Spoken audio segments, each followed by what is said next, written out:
नमस्कार, शोभाज मराठी चॅनलमध्ये तुमचं स्वागत आहे। गॅस चालू करते, कुकर ठेवते, एक पळी तेल टाकते, जिरं टाकते,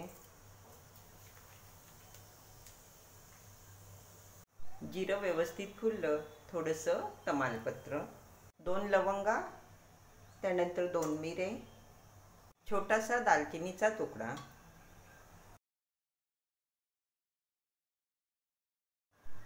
मध्यम आकाराचा कांदा उभा चिरून घेतला, छोटासा टमाटा पण चिरून घेतला, बटाटे, शिमला मिरची, गाजर आणि एक सुकलेली लाल मिरची। सर्व साहित्य यामध्ये टाकायचं। 4 ते 5 सेकंद या मोठ्या आचेवर परतून घ्यायचं। जास्त याला परतायचं नाही।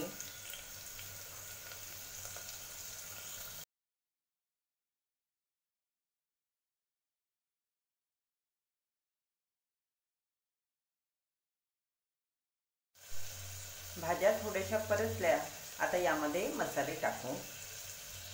पाव चमचा हळद,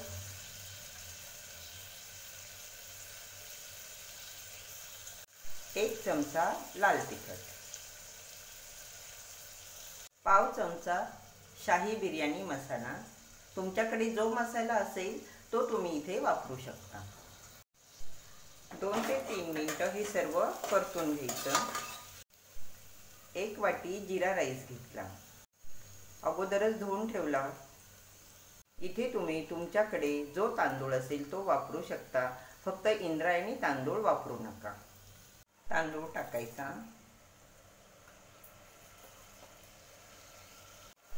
2 मिनिटं हा परतून घ्यायचा, अलगद हातानेच परतायचा।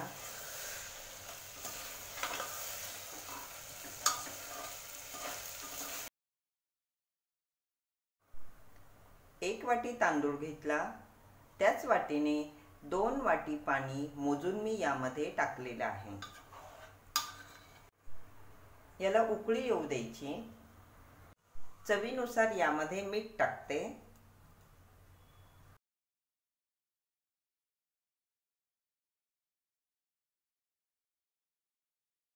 झाकण झाकते।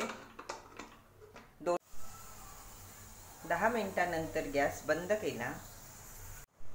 तांदूळ अगदी मोकळा शिजलाय, म्हणजे 1 वाटी तांदळाला 2 वाटी पाणी पुरेसं होतं।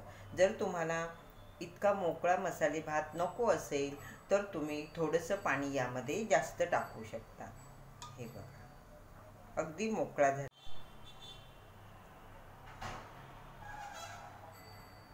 सोबतच काकडी, कैरी आणि उडदाचे पापड भाजून घेतले।